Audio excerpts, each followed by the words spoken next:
Cadet কলেজে ভর্তি পরীক্ষা নিঃসন্দেহে একটা বেশ বড় চ্যালেঞ্জ। আর এই পরীক্ষায় যে ৬০ নম্বরের বাংলা অংশটা থাকে সেটা কিন্তু অনেকটাই ভাগ্য নির্ধারণ করে দেয়। তো এই কঠিন পথটা সহজ করার জন্য একটা কৌশলগত পরিকল্পনা, মানে একটা মাস্টার ব্লুপ্রিন্ট, চলুন দেখে নেওয়া যাক। সাফল্যের এই যে মাস্টার ব্লুপ্রিন্ট, এটা আসলে দাঁড়িয়ে আছে ৩টা খুব মজবুত স্তম্ভের ওপর। কি সেই ৩টা স্তম্ভ? সাহিত্য, ব্যাকরণ এবং নির্মিতি। চলুন আমরা এক এক করে এই ৩টা বিষয়কে ভালো করে বুঝে নিই, দেখি এগুলো কিভাবে পরীক্ষার প্রস্তুতিতে আমাদের সাহায্য করতে পারে। তো আমাদের প্রথম স্তম্ভ বা ভিত্তি হল সাহিত্য। এখানে একটা কথা মনে রাখতে হবে, সাহিত্যে ভালো করা মানে শুধু গড়গড় করে গল্প কবিতা পড়ে যাওয়া নয়। এর জন্য দরকার প্রত্যেকটা লেখার গভীরে যাওয়া, সেটার গঠন আর বৈশিষ্ট্যকে ঠিকঠাক বিশ্লেষণ করতে পারা। দেখুন, সাহিত্যের কিন্তু অনেকগুলো শাখা প্রশাখা আছে, যেমন ধরুন কবিতা, গল্প, নাটক, প্রবন্ধ, এমনকি সায়েন্স ফিকশনও। প্রত্যেকটারই কিন্তু নিজস্ব একটা গঠন আছে, একটা উদ্দেশ্য আছে। পরীক্ষায় ভালো করতে হলে এই পার্থক্যগুলো খুব পরিষ্কারভাবে বুঝতে পারাটা কিন্তু জরুরি। আচ্ছা, এই ছকটা কিন্তু খুব গুরুত্বপূর্ণ। এখানে একটা তুলনা করা হয়েছে, যেমন ধরুন একদিকে আছে কবিতা ও গান। এর মূল উদ্দেশ্য কি? আমাদের মনে একটা অনুভূতি তৈরি করা, তাই না, যাকে আমরা বলছি রসাস্বাদন। আবার ঠিক তার উল্টো দিকে যদি দেখি গদ্য বা প্রবন্ধ, সেটার কাজ কিন্তু তথ্য দেয়া, কোনো কিছুকে ভেঙে দেখানো বা বিশ্লেষণ করা।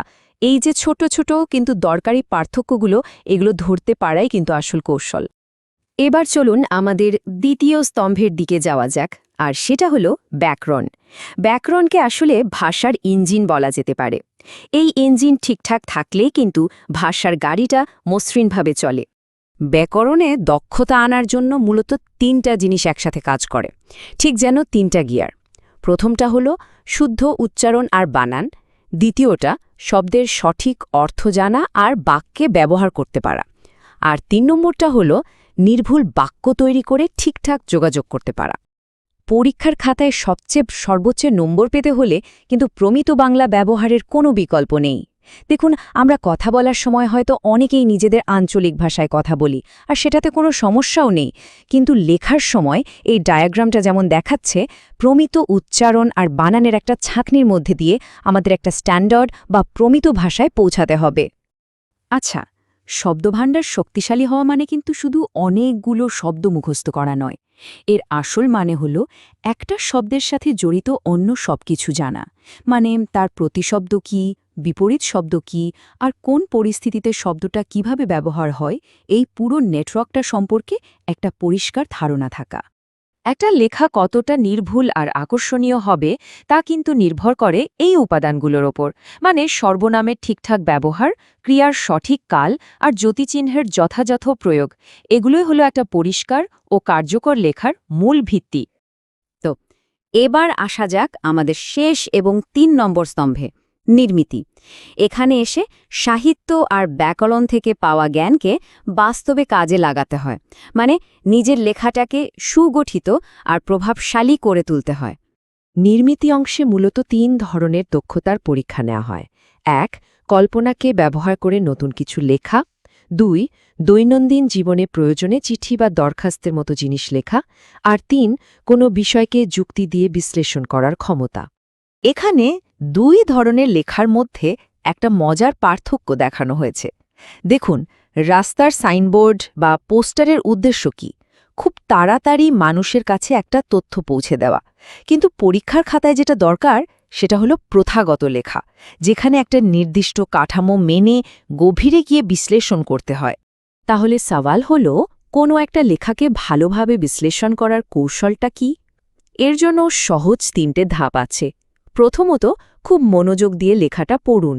দ্বিতীয়ত, লেখাটা নিয়ে নিজেকে প্রশ্ন করুন, কি, কেন, কিভাবে হলো। আর সবশেষে চেষ্টা করুন বিষয়টাকে নিজের বাস্তব জীবনের অভিজ্ঞতার সাথে মিলিয়ে দেখতে। এতক্ষণ তো আমরা ৩টা স্তম্ভকে আলাদা আলাদা করে দেখলাম। এখন সময় হয়েছে সবগুলোকে একসাথে জোড়া লাগানোর। চলুন দেখি কিভাবে এই সবগুলো মিলে একটা সম্পূর্ণ আর শক্তিশালী প্রস্তুতি তৈরি হয়। আর এই স্লাইডটা হলো বলতে পারেন পুরো আলোচনার সারমর্ম। আসল ম্যাজিকটা কিন্তু এখানেই। দেখুন, সাহিত্য থেকে আমরা পাই গভীর উপলব্ধি, ব্যাকরণ দেয় আমাদের লেখার কাঠামোগত নির্ভুলতা আর নির্মিতি শেখায় কিভাবে চমৎকারভাবে সেটা উপস্থাপন করতে হয়। এই যে ভেন ডায়াগ্রামটা, এর ঠিক মাঝখানে যেখানে 3টে বৃত্ত মিলে যাচ্ছে, সেখানেই কিন্তু লুকিয়ে আছে সাফল্যের আসল রহস্য। এই কথাটা কিন্তু খুব সত্যি। একজন আদর্শ পরীক্ষার্থী হয়ে উঠতে হলে এই 3টা গুণের সমন্বয় ঘটানোটা অপরিহার্য: গভীরভাবে উপলব্ধি করা, নির্ভুলভাবে লেখা এবং সুন্দরভাবে উপস্থাপন করা।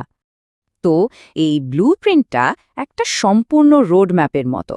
নকশাটা এখন সবার সামনে তৈরি। এবার শুধু এই নকশা অনুযায়ী প্রস্তুতির মজবুত ভিত্তিটা গড়ে তোলার পালা। মিশন 2027-এর জন্য প্রস্তুতিটা এখন থেকে শুরু হয়ে যাক। ব্লুপ্রিন্ট তো রেডি, কিন্তু সবশেষে একটা প্রশ্ন কিন্তু থেকেই যায়। সাফল্যের এই বিশাল ইমারতের ভিত্তি কিন্তু মাত্র 3টে জিনিস: মনোযোগ, শৃঙ্খলা আর দক্ষতা। এখন আসল প্রশ্ন হল, এই 3টে ইট দিয়ে নিজের স্বপ্নের ভিত্তিটা গড়ার জন্য কে কে প্রস্তুত?